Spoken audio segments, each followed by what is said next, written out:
Halo kawan pajak, selamat datang di Pojangga, podcast pajak Pesanggerahan. Sebuah media yang dihadirkan oleh KPP Pratama Jakarta Pesanggerahan sebagai wadah untuk mengedukasi kawan pajak semua seputar perpajakan. Pada kesempatan ini, saya, Andika, dan bersama saya telah hadirkan saya Kak Naomi. Gimana Kak Naomi? Kabarnya hari ini? Baik, Kak Adika. Alhamdulillah ya. Nah, yang kita merupakan penyuluh pajak di KPP Pratama Jakarta Pesanggerahan. Pada kesempatan ini, saya dan Kak Naomi akan membahas mengenai pengukuhan pengusaha kena pajak yang diatur di Peraturan Menteri Keuangan atau PMK Kortex, yaitu PMK nomor 81 tahun 2024. Jadi dalam rangka penerapan sistem inti administrasi perpajakan atau Kortex, itu telah diterbitkan PMK untuk mendukung pelaksanaannya. Salah satu yang terdampak adalah proses bisnis registrasi terkait pengukuhan pengusaha kena pajak. Nah, di PMK 81 ini ada 11 pasal yang mengatur terkait pengusaha kena pajak secara tersendiri. Itu ada dari pasal 60 sampai pasal 70. Bagaimana ketentuannya? Itulah yang akan kita bahas di sesi ini. Nah, pertama terkait kewajiban untuk dikukuhkan sebagai pengusaha kena pajak. Jadi di PMK 81 ini diatur bahwa pengusaha yang melakukan penyerahan dan atau ekspor sebagaimana diatur dalam Undang-Undang PPN itu wajib melaporkan usahanya untuk dikukuhkan sebagai pengusaha kena pajak.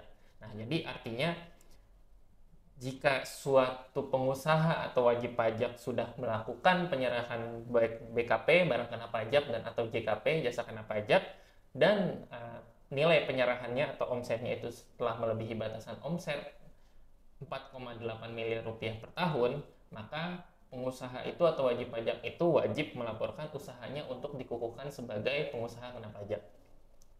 Lalu bagaimana dengan wajib pajak yang mungkin baru berdiri sejak berdirinya itu memang bermaksud melakukan penyerahan barang kena pajak dan atau jasa kena pajak gitu. Atau mungkin badan yang sudah lama berdiri melakukan penyerahan barang kena pajak dan atau jasa kena pajak tetapi omsetnya belum atau tidak melebihi 4,8 miliar rupiah setahun. Nah, atas dua kondisi tersebut di PMK 81 ini diberikan pilihan kepada wajib pajak. Jadi wajib pajak dapat memilih untuk dikukuhkan sebagai PKP atau pengusaha kena pajak. Ketentuan jangka waktu pelaporan usaha, ini khusus yang diwajibkan tadi ya, untuk dikukuhkan sebagai PKP sendiri itu diatur pada Peraturan Menteri Keuangan atau PMK nomor 164 tahun 2024. Tuh, di situ diatur tuh jangka waktu sejak kapan harus mengukuhkan PKP, lalu pengukuhan PKP-nya dapat dilakukan dikukuhkan sebagai PKP-nya per tanggal kapan, itu diatur di PMK 164 tahun 2023. 164 2023. Nah, kan pajak nanti dapat pelajari sendiri PMK-nya karena tidak akan kami bahas lebih lanjut di sesi ini. Nah, setelah mengetahui kondisi-kondisi yang mewajibkan atau memungkinkan suatu pengusaha untuk wajib atau dapat dikukuhkan sebagai PKP, berikutnya yang menjadi informasi penting di PMK ini adalah di mana pengukuhan PKP dilakukan. Silakan Kak Nomi, mungkin bisa dibantu jelaskan. Baik, Kak Dika. Nah, untuk yang pertama adalah pengusaha yang hendak dikukuhkan sebagai PKP melaporkan usaha pada KPP tempat wajib pajak terdaftar.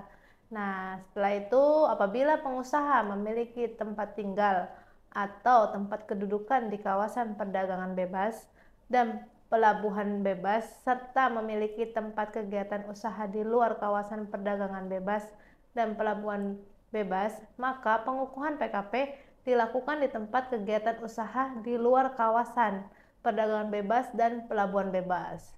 Jadi tidak boleh sama di luar ya, harus di luar. Jadi kalau PKP tapi dia alamat utamanya misal di kawasan bebas, Ya, terus pelabuhan bebas, tapi ada tempat usaha di luar itu harus PKP di luar itu ya. Di luar betul.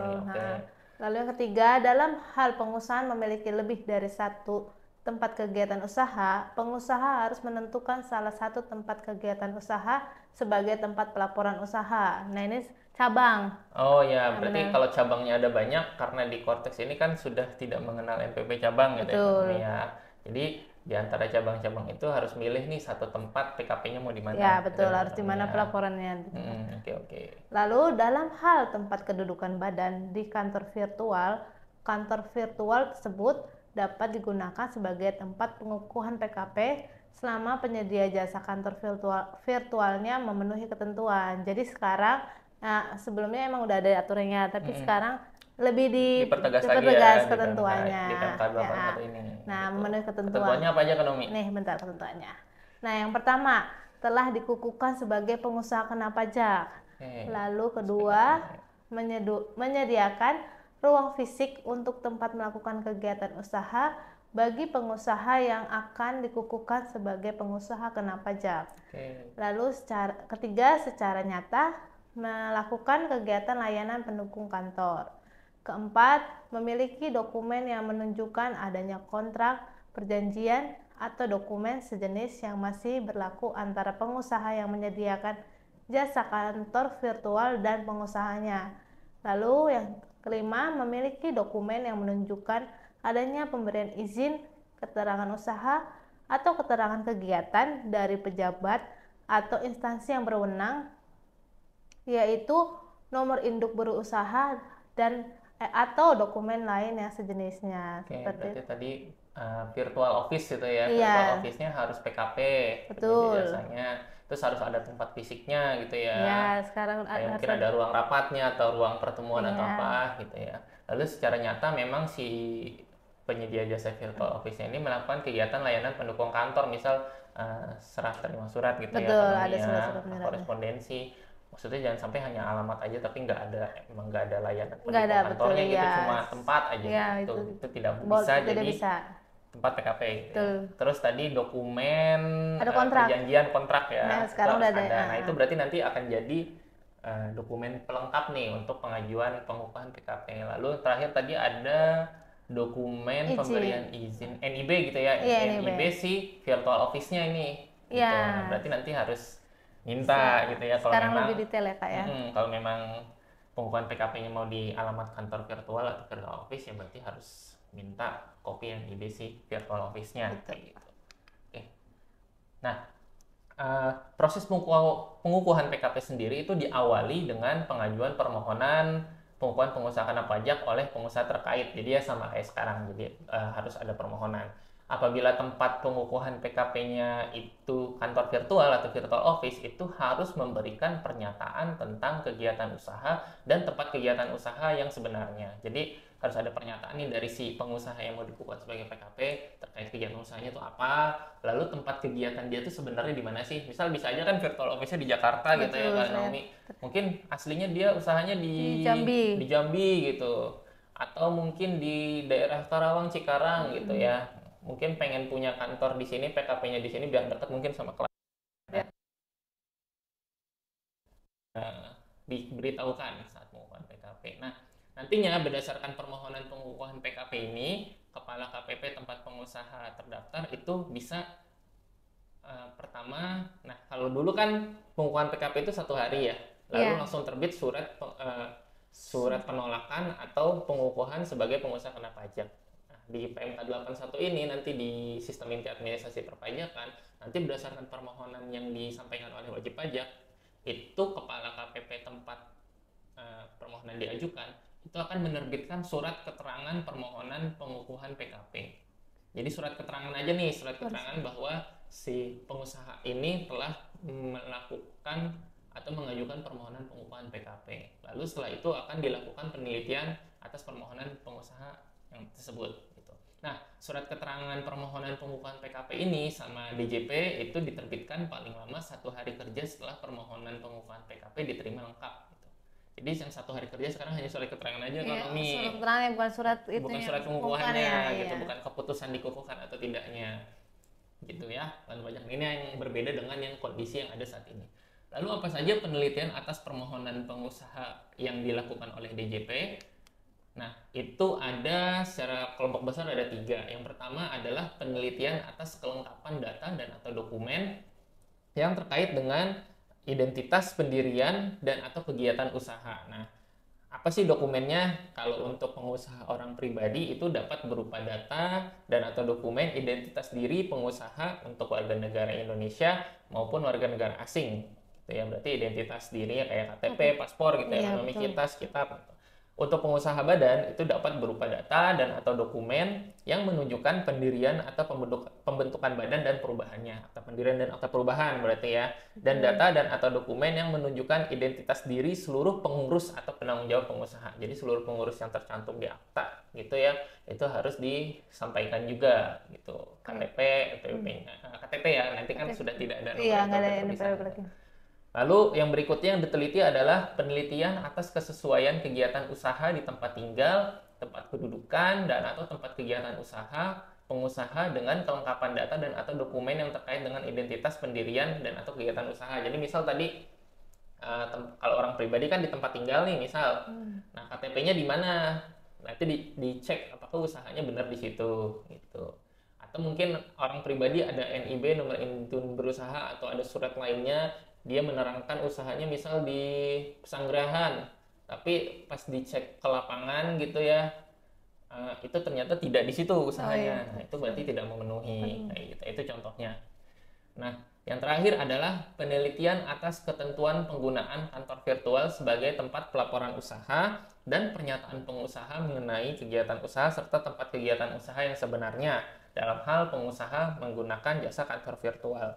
Jadi nanti kalau pengukuhan PKP-nya di virtual office atau kantor virtual ya itu akan diteliti juga tuh kebenarannya, benar nggak sih? Kayak gitu. Nah, nantinya berdasarkan penelitian tersebut, DJP akan menerbitkan keputusan terkait permohonan tersebut, apakah diterima lalu dikukuhkan sebagai PKP atau ditolak apabila memang tidak memenuhi ketentuan. Nah, keputusan atas penelitian pengukuhan PKP ini diberikan paling lama 10 hari kerja. 10 hari kerja ya, setelah permohonan diterima secara lengkap. Gitu. Jadi sekarang PKP baru keluar keputusannya paling lama ya, paling lama ekonomi itu 10 hari. Gitu. Hampir sama sebelumnya ya. Kalau sebelumnya kan PKP-nya sehari, lalu si aktivasi akunnya kan 10 hari. Oh ya, gitu. ini Kalau sekarang dia langsung pengukuhan PKP-nya 10 hari kerja setelah permohonan diterima secara lengkap. Gitu. Nah, berarti sekarang yang jadi pertanyaan adalah, kan biasanya kita pengukuhan PKP dulu lalu aktivasi akun nih buat bisa akses faktur kayak gitu ya kan Nomi ya, untuk bisa buat faktur. Nah, lalu bagaimana nih nanti di sistem inti administrasi perpajakan atau di Kortex gitu di PMK 81 ini mengatur bagaimana terkait akses ke administrasi faktur pajak? Apakah masih harus mengajukan aktivasi akun PKP lagi seperti kondisi saat ini? Nah, coba kita minta Pak Nomi untuk menjelaskan.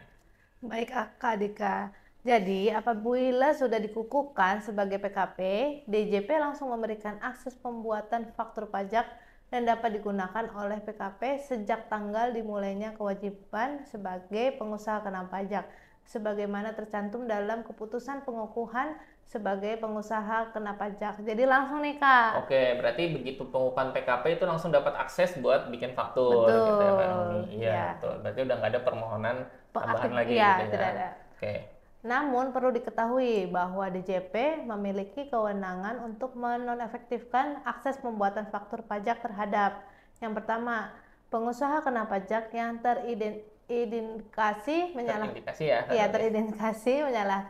menyalahgunakan atau menggunakan tanpa hak pengukuhan pengusaha kena pajak, dan atau pengusaha kena pajak yang tidak melaksanakan kegiatan sesuai dengan ketentuan peraturan perundang-undangan di bidang perpajakan sesuai dengan kriteria yang ditetapkan oleh Direktur Jenderal Pajak. Kemungkinan diatur dalam perdirjen nih. Oke, kriterianya apa gitu yang tidak melaksanakan kewajiban tadi? Ada bisa dinonaktifkan akses pembuatan fakturnya kalau ada indikasi menyalahgunakan atau menggunakan tanpa hak. Ini mungkin lebih ke kayak buat faktur fiktif kayak gitu ya kan ya, yang mungkin mengarahnya ke pidana gitu. Atau mungkin karena ya udah karena lalai aja nih tidak melaksanakan kewajiban, misal harusnya lapor SPT masa PPN tapi nggak lapor gitu. Itu contohnya ya. Ini di sekarang kan kayak gitu ya, tidak lapor SPT masa PPN dan sebagainya. Nah, itu nanti mungkin akan diatur di perdirjennya turunan dari PMK ini, nanti kriterianya apa aja sih pengusaha kena pajak yang tidak melaksanakan kewajiban itu apa aja gitu, Nomi. Namun jangan khawatir nih kawan pajak, terhadap penonaktifan akses pembuatan faktur pajak PKP dapat menyampaikan klarifikasi kepada Direktur Jenderal Pajak. Dalam hal berdasarkan klarifikasi atau data dan atau informasi yang dimiliki Direktur Jenderal Pajak, diketahui bahwa pengusaha kena pajak tidak memenuhi kriteria penonaktifan akses pembuatan faktur pajak, Direktur Jenderal Pajak mengaktifkan kembali akses pembuatan faktur pajak. Seperti itu, Kak. Jadi bisa klarifikasi wajib pajak atau DJP dapat data sendiri gitu ya. Nanti baru ternyata tidak memenuhi ketentuan yang tadi tuh. Gitu. Ya, yang dua boleh, tadi boleh diaktifin lagi. Aktifin gitu. kembali. Tapi dalam hal PKP tidak menyampaikan klarifikasi sesuai dengan ketentuan dalam jangka waktu 30 hari sejak penonaktifan akses pembuatan faktur pajak atau klarifikasi pengusaha kena pajak ditolak, Kepala Kantor Pelayanan Pajak melakukan pencabutan pengukuhan PKP, pengukuhan pengusaha kena pajak secara jabatan. Jadi langsung gitu. Langsung berarti dicabut. Sama kayak sekarang sebenarnya ya, mirip ya, sama-sama ya. Cuma emang belum tahu aja nih kriterianya apa aja gitu ya. Karena belum keluar perdirjennya. Gitu. Nah, pengusaha yang telah dilakukan pencabutan pengukuhan pengusaha kena pajak dapat dikukuhkan kembali sebagai pengusaha kena pajak sepanjang telah memenuhi ketentuan tidak memenuhi kriteria penonaktifan akses pembuatan faktur pajak. Berarti kalau kesimpulannya nih, jadi tadi kalau nggak memenuhi kriteria bisa dinonaktifkan. Ya. Cuma kalau wajib pajaknya klarifikasi, diaktifkan. Klarifikasinya diterima gitu ya. Ya, diterima. Dan atau DJP punya data atau informasi kalau memang wajib pajak masih memenuhi kriteria, itu nanti bisa diaktifkan kembali. Tapi kalau klarifikasinya ditolak atau klarifikasinya ditolak, maka langsung dicabut. Langsung dicabut ya, klarifikasi ditolak atau nggak nyampein klarifikasi tidak nyampein klarifikasi itu dapat dicabut secara jabatan, tapi walaupun sudah dicabut nanti bisa dikukuhkan lagi selama wajib pajak mungkin bisa membuktikan kalau dia tidak memenuhi kriteria untuk dinonaktifkan kayak gitu ya Kak Nomi ya. Betul. Nah, selain pengukuhan PKP secara permohonan, pengukuhan PKP juga seperti kondisi saat ini tuh dapat dilakukan secara jabatan apabila pengusaha yang diwajibkan untuk PKP tadi yang menyerahkan BKP atau JKP dengan nilai penyerahan di atas 4,8 miliar per tahun itu tidak melaporkan usahanya untuk dikukuhkan sebagai PKP. Nah, pengukuhan PKP secara jabatan ini dilakukan berdasarkan hasil pemeriksaan atau hasil penelitian administrasi sesuai dengan data dan atau informasi yang dimiliki atau diperoleh Direktorat Jenderal Pajak, termasuk data dan atau informasi yang diperoleh dari kegiatan ekstensifikasi. Jadi mungkin nanti dari akun representatif nih sebagai aktor pengawasan mungkin menemukan data bahwa ini usahanya rame nih, kayak omsetnya di atas 4, batasan gitu ya, 4,8 miliar. Nah, itu bisa dikukuhkan secara jabatan gitu. Nah, karena pengukuhannya dilakukan secara jabatan, maka nanti akses pembuatan faktur pajaknya pun akan diberikan secara jabatan. Jadi bersamaan dengan pengukuhan PKP ini nanti secara jabatan dikukuhkannya mulai tanggal berapa ya, berarti mulai tanggal itu dia udah dapat akses untuk membuat faktur pajak gitu. Nah, selain terkait pengukuhan PKP, PMK 81 ini juga mengatur terkait pencabutan pengukuhan PKP. Seperti apa ketentuannya? Silakan Kak Nomi. Ya, baik Kak. Pencabutan pengukuhan PKP dapat dilakukan oleh Kepala Kantor Pelayanan Pajak berdasarkan pertama permohonan pencabutan pengusaha kena pajak atau secara jabatan. Jadi ada dua nih Kak. Nah, apabila melalui permohonan diajukan ke KPP tempat pengusaha dikukuhkan sebagai PKP. Permohonan dilampirkan dengan dokumen yang menunjukkan bahwa pengusaha pajak tidak lagi memenuhi ketentuan sebagai PKP. Ini kayak permohonannya berarti ada lampirannya nih, kayak akte pembubaran. Atau laporan keuangan gitu ya, udah di bawah 4,8 M gitu. Atau mungkin yang diserahkan udah bukan BKP atau JKP lagi ya, yang masuk pengecualian BKP atau JKP gitu ya. Nah, itu contoh aja. Pokoknya dokumen yang mendukung itu ya. Iya, betul. Selanjutnya, DJP akan melakukan prosedur pemeriksaan dalam rangka pencabutan pengukuhan PKP dan menerbitkan keputusan paling lama 6 bulan sejak tanggal permohonan pengusaha kena pajak diterima secara lengkap.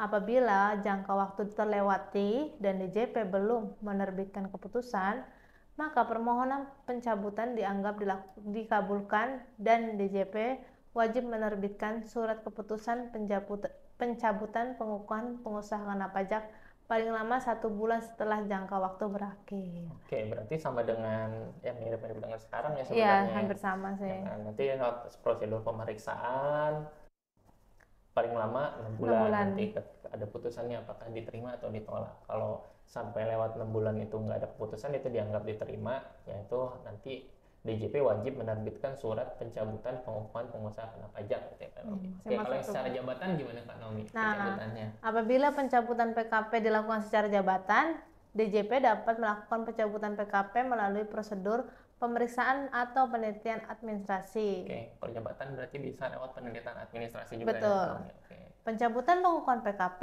secara jabatan melalui penelitian administrasi dilakukan terhadap PKP yang memenuhi kriteria sebagai berikut. Pertama, pengusaha kena pajak dengan status wajib pajak non-aktif. Oke. Lalu yang kedua, pengusaha kena pajak telah dinonaktifkan akses pembuatan faktur pajak dan tidak melakukan klarifikasi dalam jangka waktu 30 hari sejak penonaktifan atau klarifikasinya ditolak. Oh, yang tadi sudah kita bahas ya. Betul. Oke. Itu ini bisa dicabut secara jabatan. Yang ketiga, pengusaha kena pajak menyalahgunakan atau menggunakan tanpa hak pengukuhan pengusaha kena pajak yang telah mendapatkan putusan pengadilan yang berkekuatan hukum tetap. Ya, tadi mungkin tindak pidana gitu ya, sudah divonis gitu ya. Betul. Nah, itu contohnya kayak gitu. Lalu pengusaha kena pajak orang pribadi yang telah meninggal dunia dan tidak meninggalkan warisan, ini orang pribadi ya contohnya. Terus pengusaha kena pajak bentuk usaha tetap telah menghentikan kegiatan usaha di Indonesia. Lalu pengusaha kena pajak dengan keadaan tertentu yang ditetapkan Direktur Jenderal Pajak. Oke. Nah, keadaan tertentunya ini belum tahu ya. Belum ada. Ini agak jarang ya. Nanti kita tunggu aja apakah ada turunannya atau gimana. Oke. Ketentuan terakhir yang tidak kalah penting itu adalah yang terkait kewajiban perpajakan bagi wajib pajak yang dikukuhkan sebagai PKP berdasarkan permohonan wajib pajak atau secara jabatan. Itu kewajibannya bukan berarti mulai dari tanggal dikukuhkan, tapi dimulai sejak saat wajib pajak memenuhi persyaratan subjektif dan objektif sesuai dengan ketentuan peraturan perundang-undangan perpajakan paling lama 5 tahun sebelum dikukuhkan sebagai PKP. Jadi misal dia baru dikukuhkan PKP tahun 2025 nih Kak Nomi, tapi dia harusnya sudah PKP secara ketentuan ya, sudah wajib PKP dari 2022 gitu misal. Nah, itu bisa ditagih dari 2022 gitu ya. Jadi DJP dapat menerbitkan surat ketetapan pajak dan atau surat tagihan pajak untuk masa pajak bagian tahun pajak atau tahun pajak sebelum wajib pajak dikukuhkan sebagai PKP. Dalam hal diperoleh data dan atau informasi yang menunjukkan adanya kewajiban perpajakan yang belum dipenuhi oleh wajib pajak. Nah, itu yang tadi saya jelaskan. Jadi kalau di tahun sebelumnya memang harus PKP, nanti bisa ditagih tuh sama DJP PPN yang harusnya dipungut selama ini kayak gitu. Contohnya. Nah, DJP juga dapat menerbitkan surat ketetapan pajak atau surat tagihan pajak untuk masa pajak bagian tahun pajak atau tahun pajak sebelum dan atau setelah pencabutan pengukuhan pengusaha kena pajak. Dalam hal setelah pencabutan nih sudah dicabut pengukuhannya, ada data dan atau informasi yang menunjukkan adanya kewajiban perpajakan belum dipenuhi oleh wajib pajak. Jadi misal dikukuhkan 2025, lalu dicabut nih 2027 misal permohonan gitu ya pencabutan PKP. Tapi diketahui setelah dicabut nih mungkin di tahun 2028, di tahun 2025 atau 2026 nih ada kewajiban PPN yang belum dipenuhi. Nah, itu bisa ditagih dengan menerbitkan surat ketetapan pajak atau surat tagihan pajak. Itu ya. Jadi bukan berarti sudah dicabut, berarti sudah tidak akan ditagih kewajiban sebelumnya. Lalu penerbitan surat ketetapan pajak dan atau surat tagihan pajak sebagaimana dimaksud pada yang sudah saya jelaskan tadi ya, itu dapat diterbitkan tanpa harus si PKP-nya dikukuhkan lagi, gitu kan Nomi. Jadi tadi kan misal diterbitkan setelah dicabut gitu ya, contohnya setelah dicabut PKP-nya, mau nerbitin SKP atau STP nih buat nagih pas masih jadi PKP. Itu saat mau nerbitin nggak harus dikukuhkan dulu si pengusahanya untuk jadi pengusaha kena pajak gitu. Ya udah sesuai keadaan sekarang aja. Namun kalau memang penghitungan PPN di surat ketetapan pajak kurang bayar misalnya atau surat ketetapan pajak kurang bayar tambahan itu dihitungnya pakai pedoman pengkreditan pajak masukan ya sesuai ketentuan peraturan perundang-undangan di bidang pajak tambahan nilai, nah itu harus dikukuhkan dulu sebagai pengusaha kena pajak. Gitu ya. Berarti bisa nih dikukuhkan secara jabatan untuk dapat diterbitkan SKPKB atau SKPKBT. Lalu pencabutan pengusaha kena pajak itu hanya untuk kepentingan administrasi perpajakan dan tidak menghilangkan hak dan kewajiban perpajakan yang harus dilaksanakan oleh wajib pajak dan atau pengusaha kena pajak yang bersangkutan. Gitu. Yang tadi sudah saya jelaskan di awal. Jadi bukan karena dicabut sudah tidak akan ditagih kewajiban yang belum dilakukan sebelum-sebelumnya. Kayak gitu Kak Nomi. Ya. Tak terasa telah lebih dari 15 menit ya Kak Nomi ya. Iya. Kita telah membahas mengenai ketentuan terkait pengusaha kena pajak dalam PMK Kortex yaitu PMK nomor 81 tahun 2024. Nah, jadi kalau kawan pajak mungkin mau mempelajari ini nanti di Kortex seperti apa proses bisnisnya, itu bisa baca PMK 81 tahun 2024 secara lengkap gitu ya. Semoga apa yang kami sampaikan nih khususnya terkait pengusaha kena pajak di sesi ini itu dapat diterima dan dipahami oleh kawan pajak semua. KPP Pratama Jakarta Pesanggerahan terus berkomitmen tinggi untuk tetap berintegritas, profesional, dan pemberian layanan yang optimal. Apabila kawan pajak mengetahui adanya pegawai Kementerian Keuangan yang menerima dan atau meminta gratifikasi atau melakukan pelanggaran lainnya, dapat disampaikan melalui saluran pengaduan resmi Kementerian Keuangan melalui www.wise.kemenq.go.id atau mengirimkan surel atau email ke kode.etik@pajak.go.id. Bagi kawan pajak yang ingin bertanya lebih lanjut, memberikan usulan atau saran mengenai materi yang telah disampaikan, yang akan disampaikan maupun saran lainnya, dapat melalui DM Instagram kami di @pajakpsg, bisa komen di YouTube kami KPP Pratama Jakarta Pesanggerahan ya, bisa komen di bawah, serta WhatsApp penyuluh di 089732100066. Semoga kawan pajak semua diberi kesehatan dan kelancaran dalam semua urusannya oleh Allah Subhanahu wa taala. Saya Adika dan Kak Naomi mohon undur diri. Assalamualaikum warahmatullahi wabarakatuh.